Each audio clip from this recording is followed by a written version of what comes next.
1.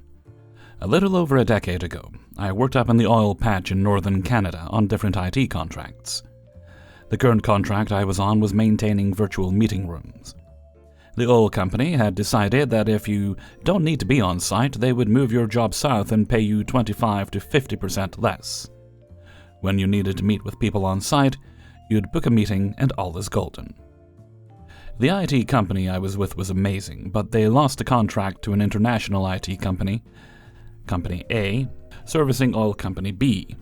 I was one of the fortunate few that got a job with IT Company A, which was also unbelievably stupid. Most of the rest of the talent that had been working IT under contracting companies for 10 plus years took a walk. I think the management literally sat down and said, "What's the absolute worst way we can mess things up?" And then they did that. They hired a bunch of fresh out of college or underqualified people, and within a few months, our ticket count had gone from averaging around 50 at any given time to well over 600 and growing with no end in sight. This is all well and good, and we got chewed out for the ticket count being high. We got chewed out for bringing it down low, because our ticket closure rates weren't similar. It didn't really matter. Good, bad, we got chewed out. Company A was hemorrhaging money to Company B. Like every ticket outside of the allowed failures that was a failure and not resolved was a fine. And there were multiple sites. Basically, IT Company A ended up paying Oil Company B to do IT for them. Most salaried oil company employees who had computer problems took weeks or months to get problems solved. But they were salaried and it didn't affect oil coming out of the ground, so it didn't matter, except for the meeting rooms. Managers couldn't have virtual meetings with staff, things were getting delayed, and it was going to affect oil coming out of the ground, so it was a problem. The 12 of us working there were given full-time work and 6 vehicles. The supervisor took one for himself, driving to and from town, and wouldn't let anyone use it during the day, so that left 5 vehicles. It used to be that we were dedicated to a specific type of work, but now everyone did everything, and we were expected to just check the meeting rooms as we drove by or if we had a ticket in that building. So all the meeting room maintenance was just not being done, and the new guys who would get a ticket to facilitate virtual meetings of vice presidents, directors, etc. of the oil company would just not show up and the meeting would fail. During this time, I had been loudly and constantly complaining about our inability to check meeting rooms in buildings that we don't have tickets for when we don't have a vehicle to get there anyways. A coworker told me that one of IT Company A's managers had come north to review the situation, was at lunch, saw one of my emails and said, "I'm not reading that," tossed down his phone and ate his lunch. So I just gave up, gave in, and did what I was told. I'd been busting my butt to keep everything working for all the execs of Oil Company B for months, and it was time to cue malicious compliance. There was a building in town with meeting rooms. Our building on site was around 45 minutes north. Every morning, rather than being on site and working at 7, I would be at the town building at 8, checking a meeting room, stocking it with supplies, and fixing problems. Except I wasn't, because it was in use and couldn't get in. So I would drive north and get to our building around 9 and start my day, do a few tickets, be one of the only ones that oil execs saw that could actually make meetings run successfully, and then leave at 2 to go check a meeting room that I couldn't get into, and then go home. This lasted about a month before the oil execs called in my supervisor, manager, and manager's manager and said something along the lines of, "Put I identify as Astartes on doing just meeting rooms and meetings." I got called into a meeting with my supervisor. Most of my other work was taken away, I was given my own vehicle, and I was told to check all the meeting rooms every week, a 4-person job, and to take care of all the exec meetings. I told my supervisor that it wasn't physically possible for me to be in 3 or 4 places at once to check all meeting rooms. He didn't care. He didn't care how I did it. Just get it done. So, I got it done. Every time we checked a meeting room, we had to scan a QR code with a company phone that we would then export into Excel and submit as the rooms we checked. Every minute of every day, I clicked the scan button and scanned nothing. At the end of the week, I would export to Excel, then get a list of all the room codes, randomize them, paste them in, save, and submit. Click, I'm in town checking a room. 1 minute later, click, I'm 30 kilometers north. 1 minute later, click, I'm 70 kilometers across the river, etc. I breezed through the rest of my stay there, attending exec meetings and keeping them happy, starting late and ending them early with my own dedicated vehicle. I applied for a new job, was approved, and just had to wait on the background check. My start date was given at about 6 months out, and I was set. I planned a 3-week vacation at IT Company A months in advance, and then on my last day before vacation, I handed in my 3 weeks' notice and left. I had made some good friends there. I kept getting invited to the social events for some time, and my understanding from the new people is that they ended up hiring more people, had put 4 people on meeting rooms, and still couldn't get the work done, because no one ever bothered to learn it.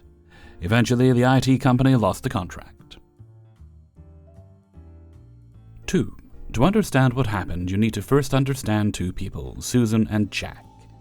See, I used to work part-time at a burger joint that has a drive-thru, and I was often the one at the window. Susan was a regular customer, and everyone there had an opinion about her. She was very particular and has a tendency to snap at you if you don't do it right the first time without being asked. I was her favorite employee, though, because I would always take the time to chat with her if we weren't busy. She was actually quite pleasant once you got to know her, just a bit prickly. Now for Jack, he was the new GM brought in to fix the restaurant. Now, I don't think there was anything that needed fixing, but the owner disagreed. He was originally meant to be the assistant GM, but then the owner fired our old GM and Jack was put in charge. He was a piece of work. The kind of manager you don't want to have. My favorite Jack moment was when he pulled all the staff on shift into the back while we were still open to lecture us on not smiling enough. You know, that type of manager? Onto the story. Now, one thing we had to do in the drive-thru is put a numbered sticker on the car's side mirror. The sticker was then used by the runners who took food out to identify the car, so it was very important. Susan, however, didn't like having the sticker on her mirror. She was convinced she would get in an accident if the mirror was covered even a little, and always insisted on having it put on the car door instead. This wasn't out of the ordinary. We put stickers on doors all the time when we couldn't reach the mirror. However, Jack decided he wasn't having it and made a new rule that we could only put stickers on mirrors. I figured okay, but if the customer asks for it, it should still be fine, right? Wrong. I got chewed out for putting the sticker on Susan's car door. I tried to explain why I did it, but he wouldn't listen. Eventually, he just huffed at me and said, "Look, you need to put the stickers on the mirror, not the door. No exceptions." Well, fine then. Cue malicious compliance. The next time Susan came in, I put the sticker on her mirror as ordered. She was confused, as I always put it on her door without being asked, and snapped, "What are you doing? Don't put it there. I'll get into an accident." I explained to her the new rule and that my hands were tied. I didn't want to get in trouble after all. Then I told her it was Jack's rule. I didn't get to witness the next part directly, unfortunately. However, I heard about it secondhand from my co-workers. Apparently, when one of the runners brought her food out, she stopped them and asked them to grab Jack. She then proceeded to give Jack the butt-chewing of a lifetime about his dumb rule. One particular quote that was relayed to me was, "What point is there to force them to put it there? They can see it just fine on the door." My thoughts exactly, Susan. Anyway, the rule was later amended that customers could request for the sticker to be placed on their door. 3. This happened a couple of years ago at my old job. A pretty demanding corporate gig where we were always juggling tight deadlines, constant emails, and way too many meetings that could have been Slack messages. Around early November, HR sent out one of those all-staff emails with a bright red banner and urgent tone. It read something like, "Reminder, all unused PTO must be taken before December 31st. We will not be allowing rollovers this year. Please schedule your remaining days immediately or risk losing them." Hellfreezer's note, you recall there was a story recently very similar to this, so this seems to be a very sad and frequent policy in corporate. No exceptions, no flexibility, no consideration for project timelines. Now, I wasn't one to take a ton of time off during the year, mostly because every time I tried, something urgent would come up, and I'd get guilted into postponing. So by November, I had 10 full days of paid time off just sitting there. And according to HR's big red warning, I had about 6 weeks to use them. Naturally, I did what any burnt-out, underappreciated employee would do. I opened the calendar and booked myself off from December 18th to December 31st. 2 full weeks. Right before the new year, smack in the middle of the most chaotic time in our project cycle. A week later, my manager, Rob, came to me in mild panic. "Hey, I saw your PTO request. I was hoping we could shift that a little. December's going to be a critical time for the project, and we really need all hands on deck." Yeah, I get that. But HR sent that PTO deadline. If I don't use those days, I lose them. And I've already worked through enough vacations this year. He looked uncomfortable but couldn't argue with the logic. I even forwarded him the HR email and the subject line, "using my days as required." He escalated it to HR, of course. HR's reply, "We understand it may be inconvenient, but our PTO policy is final. Managers are responsible for planning around employee availability." That reply felt like Christmas came early. So I prepped my team as best I could, left detailed notes, and on December 18th, I logged out, stress-free, while they were scrambling to hit deadlines, dealing with last-minute client requests, and working late. I was sipping hot chocolate, watching Netflix, and actually enjoying my holiday season for once. When I came back in January, the project had been delivered, barely. The team was exhausted, mistakes had been made, and the post-mortem meeting was basically 45 minutes of finger-pointing. But no one dared say a word to me. After all, I was just following HR's rules. Moral of the story, if a company insists you follow a policy to the letter, don't feel bad when you do it, even if it means watching the ship catch fire from your cozy vacation cabin. 4. This happened 12 years ago, when I was an assistant manager of a gas station. To preface, this gas station allowed people to pump, then pay for what was pumped.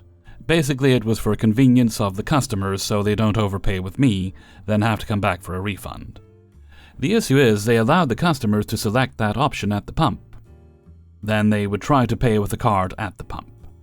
This wouldn't work and they would get free gas. So it was protocol to talk to these people to let them know they needed to pay at the register, and that the pump wouldn't take a card for that specific option. Just to clarify, the pumps would allow you to pay at the pump, but you had to select that option at the pump. So I had a customer come up to a pump that both dispensed diesel and regular gas. He was driving a fairly new Ram 3500. Since this guy was a regular customer, I didn't feel like I needed to tell him that he needs to pay at the register when he finished. But I saw in our camera system that he was using the black gas nozzle instead of the green diesel nozzle. I decided to go out there and tell him he is putting gas in a diesel. In case you do not know, putting gasoline in a diesel engine is very dangerous. I go out there and say, "Sir," a few times trying to get his attention. After I got his attention, he yells, I know, I have to pay at the register." "That's not what I'm here for, you're..." "Well, whatever it is, it can wait until I'm done. I'm trying to talk to my friend. Tell me when I get to the register." "But sir, your pump..." "I said it can wait until I'm done." Malicious compliance starts here. "Okay, I'll tell you when you get to the register." So, I'm watching him put gas in his diesel truck. And he has a reserve tank in addition to the primary tank. Gas at the time was $3.25, and with both tanks he put in about 50 gallons, which cost about $175. He comes to the register laughing with his friend, and I tell him the total. He just throws his card at me to charge. I finish the transaction and hand him his receipt. I then say, "Can I tell you what I was going to tell you earlier now?" He changed his expression to a nicer tone than from before, and he said, "Sure, what is it?" "You were putting gasoline in your truck. You have 50 gallons of gasoline in a truck that runs on diesel." "Well, screw me, I guess. I'll push my truck to a parking space and wait for a tow truck." I watched him and his friend push the truck to the parking lot behind the gas pumps, and waited an hour for a tow truck to pick up the truck and give the owner of the truck a ride to the mechanic's shop. The friend ordered an Uber after pushing the truck. Being rude and not letting a person tell them something ended up being expensive. $175 for gasoline he can't use? A tow truck ride he wouldn't have needed if he just heard me out, and a mechanic to drain the fuel tanks he wouldn't have needed if he had let me stop him about 2 gallons in. Hellfreezer's note, at least it seems like he accepted that it was entirely his fault, because in that situation, a lot of people would have tried to blame the OP of the story. But it is nice when people accept that they're responsible for their own screw-ups. 5. I, 24 male, worked in the flooring department for 6 years at a large Midwest hardware store, where you save big money. If you know, you know. Part of my job was to cut carpet for customers. It would come in 12 foot wide by however long they wanted, 12 by 3, 12 by 8, etc. This is important. After 6 years of working for the company in the flooring department, I had seen well over a dozen managers come through the department and a fair share of part-time workers. In April of this year, I finally landed a position at a new company that allowed me to use my graphic design degree. So I put in my 2 weeks. I had finally reached out the last day of my job, and I was counting down the minutes, when a man walks past me and snaps his fingers at me and says, "Carpet, now," and walks over to the carpet machine. Now this guy, Jared, is a well-known a-hole to myself and co-workers, and a landlord for many of the apartments in the area. I was secretly praying he would come in so I could finally have my customer service revenge moment. And my prayers were answered, because he wanted new carpet for his entire apartment complex. Now, any other day I would have hated helping with this, because him being the scumlord that he is, chooses the cheapest carpet we sell and then proceeds to buy 10 to 20 cuts of the carpet. But today was different, because I had a dream, and I was going to do everything I can to make my dream come true. So Jared waits impatiently for me to bring the cheap carpet around, all while talking down to me about how much money he makes as a scumlord, and how he's evicted a few families because he didn't like their kids, all just fuel for my revenge. Finally, he finds a huge roll of cheap carpet, and he wants a little over a dozen cuts of the carpet, all of them ranging between 12 by 9 and 12 by 13. I tell him to go wait by the registers, and I'll have it up here as soon as I can. And I did truly cut it as fast as I could, but I rolled them loosely, so they were all roughly the same size and diameter. I then proceeded to roll the cart full of carpet up to the front for him, and even loaded it into his trailer, no tip of course. But what was going to be his weekend project with his buddies is actually going to take a few weeks, because I didn't label any of the rolls of carpet, so he has no way of telling how long each roll of carpet is. He has a trailer full of 12-foot rolls of carpet that he now has to unroll in order to know what room it needs to go to. And if you've ever wrangled carpet before, it's not that easy to bring a loosely rolled piece of carpet up a flight of stairs, let alone a dozen of them. Hey everybody, Hellfreezer here, and thank you very much for listening to Revenge's Ice Cream, episode 420. And big thanks to everyone who allowed me to use their stories in this video. Before you go, please consider liking the video and subscribing. If you'd like to support the channel, my Patreon is available, it's linked in the description. If you support me there for as little as $1 a month, you get early access to the videos on a Monday. Okay, that's the business out of the way, let's move on to Hellfreezer's question of the day. And today's question is: name something that was completely acceptable to be asked of you when you were a kid that would horrify kids today. Like, for example, I'm old enough that when I was little, we're talking single digits, it wasn't unheard of for my mother to send me down to a local shop to purchase cigarettes for her. That did eventually stop, but I think back on it now and I'm like, oh, that just actually happened, didn't it? And to be clear, it wasn't legal right up until, I think it was, I looked it up, it was 2007. Right up until 2007 in the UK, the age to purchase tobacco products was 16. Then they raised it to 18, rather smartly, so it was in line with alcohol purchases. But somehow, that was fine. That was fine.